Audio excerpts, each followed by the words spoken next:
do that? Well, the agricultural industry in South Africa is taking a turn, with many young minds entering the industry, and they find themselves taking a more modern approach to the way agriculture is carried out. Now, a young farmer, Kwanda Nyazeka, believes that we should start to harness the power of social media, as it allows young farmers to build a community to share their skills and knowledge of various farming topics. And we speak to this YouTuber with a passion for agriculture with regards to this. Not only is she, I think it's she, I hope I've got that correct, a YouTuber with a passion for agriculture, but also has a law degree.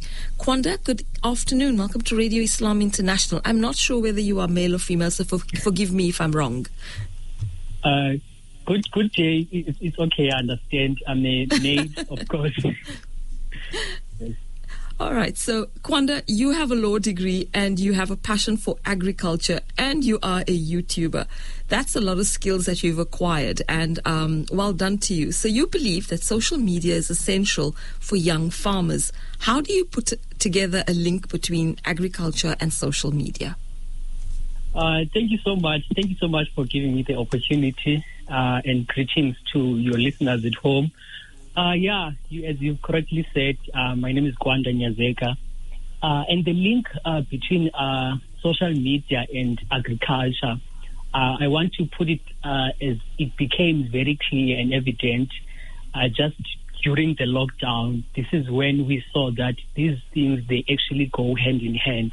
You know, this is where we saw a lot of young farmers, especially, they were making this link and using social media to sort of promote their businesses, as well as and also just making agriculture fashionable, if I can put it that way, because a lot of young people, they started seeing a lot of farmers posting their work on social media, and also coming to these social media to build communities where they also encourage and motivate other young people or anyone who may be interested to come and join the space.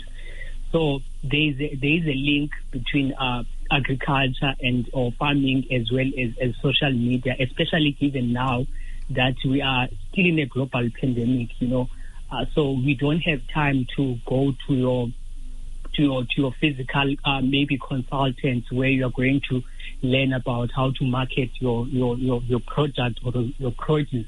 Now you have to do it in a way that is in line with the time that we are in. So that's where social media comes in. Mm-hmm. All right. Yeah. So do you also believe that social media linked to agriculture, as you've explained, will encourage younger people to get into this particular area or as a career? Because, you find that a lot of people think that agriculture is not a career that they'd like to follow. And yet, for somebody with the passion for agriculture, I'm sure that you think otherwise. Yes, definitely. What you just said is correct. And a lot of young people, they never consider any career in agriculture. I don't know where this idea comes from, but it's definitely correct. Even myself, even though I grew up in a farming family and community, but with myself, I also never considered that I would at any point have interest in agriculture, And we also have this idea or the perception that agriculture is for old people or it's for uneducated people, And I just want to change that perception that even if you are educated and you are young, you can do it as long as you are passionate about it and it's something that you want to do. And then coming to your question, social media, it does play a role in encouraging and making young people to sort of take interest in agriculture. I will make an example of an interview where I was interviewing a hydroponic farmer. He has a hydroponic farm on the rooftop in Johannesburg, CBD. Yes. So he was telling me that everything that he learned it on YouTube, which is another social media platform. And the detail and everything that he learned, it was so detailed, the way he explained it it was pointing to the fact that it is a detailed thing, and he was saying that even the interest, it started when he was watching a TV, and then he went to YouTube to learn about the details of that, and now he has a successful farm on the rooftop in Johannesburg. So when it points to the fact that social media does play a role to encourage and motivate young people to come into agriculture. Another example is that another interview that I had, it's also on my YouTube channel. I interviewed a young farmer from the Eastern Cape. He started farming during lockdown, and then he's already supplying your big grocery stores, such as your Spar and your Boxer stores.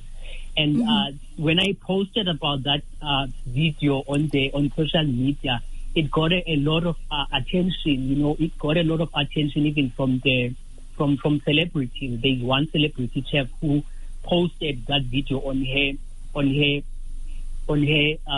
social media. And I believe when celebrities and popular people, they share such content, more young people would be interested in agriculture, because a lot of young people, they sort of like and popularize ideas that are maybe popularized by celebrities. We do tend to do things that are done by celebrities, So if social media is used in that way, a lot of young people would definitely be interested in agriculture. And another example is that I created a Facebook group.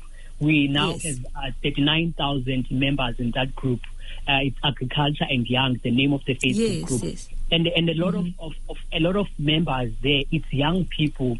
Some of them are just interested. They are not necessarily farmers, but they are interested in farming. So when they come to such a community where they're going to be farmers, and we sometimes bring your small-scale farmers as well as commercial farmers, where they share their experiences.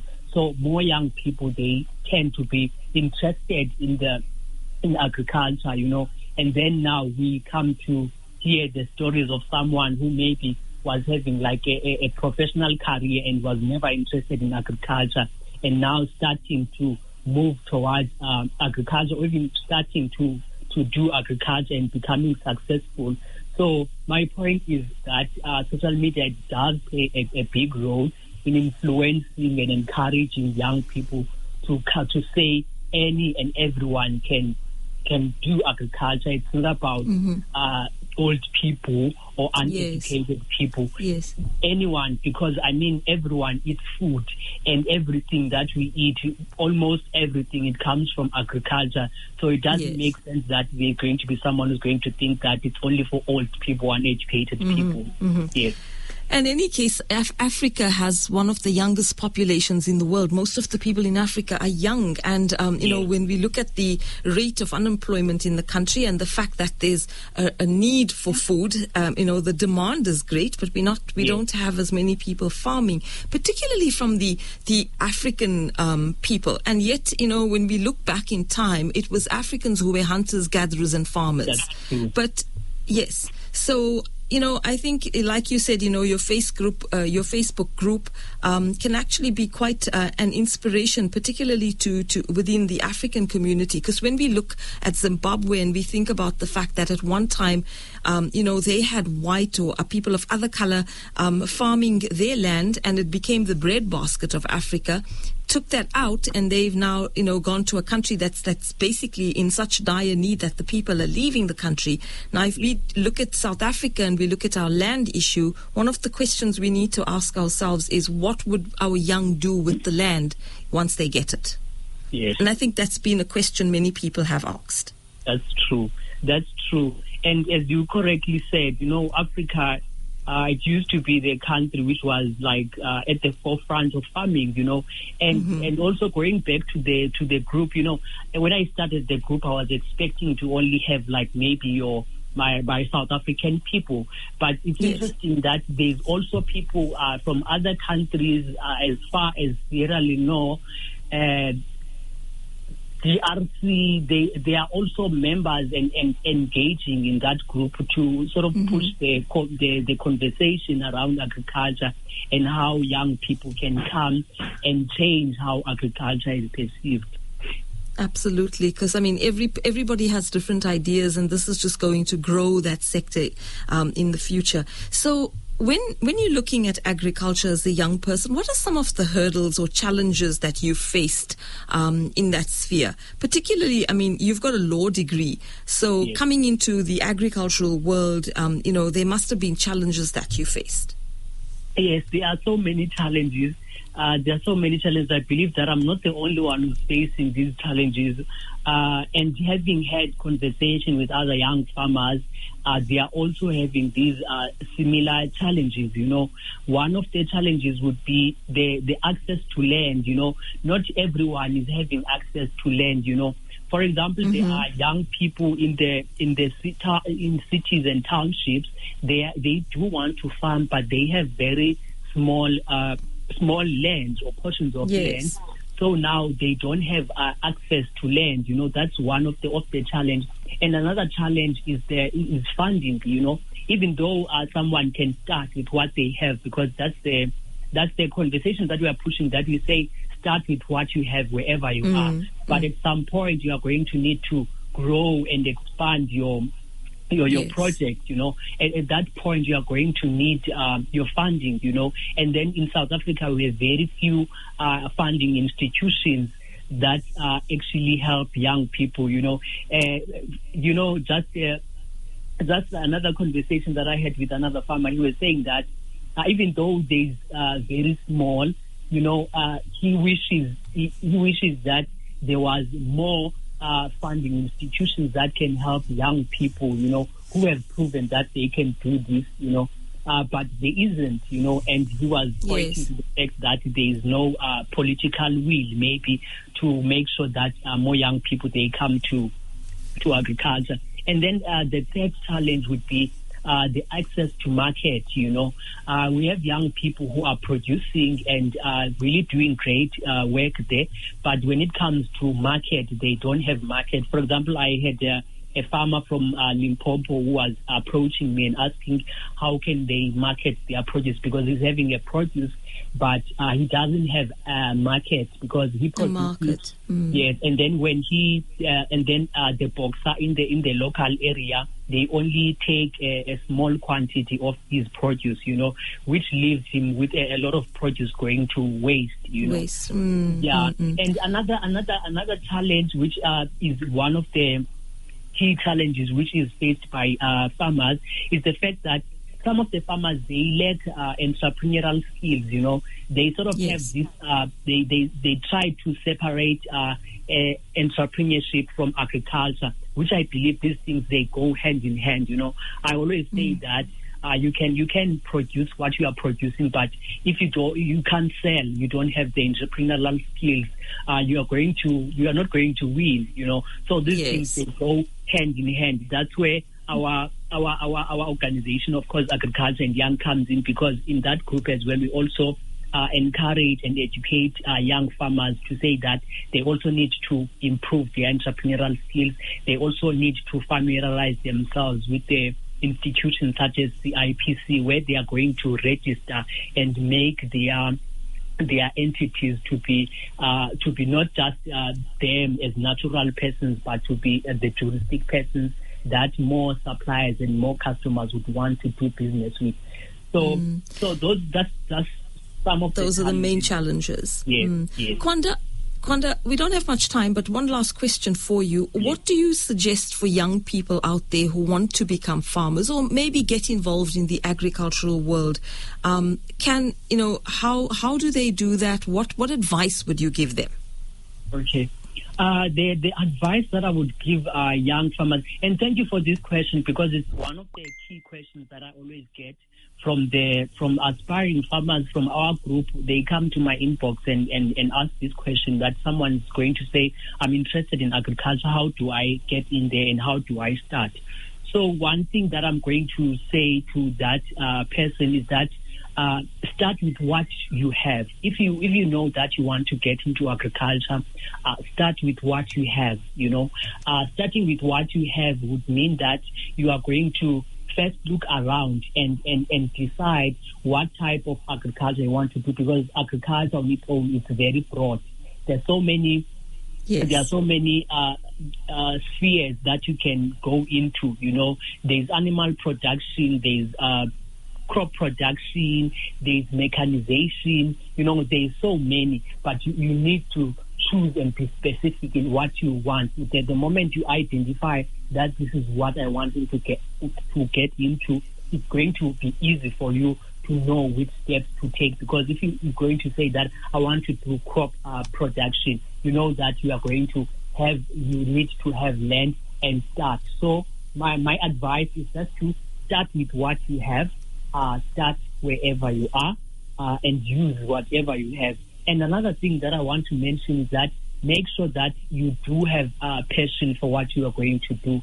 Because if you don't have passion, when the going gets tough, it's going to be hard for you to keep going, because farming is not easy. I always say that. But if you want to do it, you are going to definitely do it. And you are going to be able to use it to build generational wealth.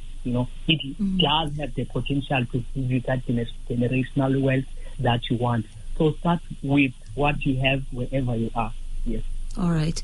Kwanda, thank you so much. We wish you all the best, and lovely talking to you. And I hope that, I think, what you're doing is really something special. So your Facebook group, I hope that it grows from strength to strength. And coming from a farm background myself, I grew up in the sugarcane plantations here in Durban.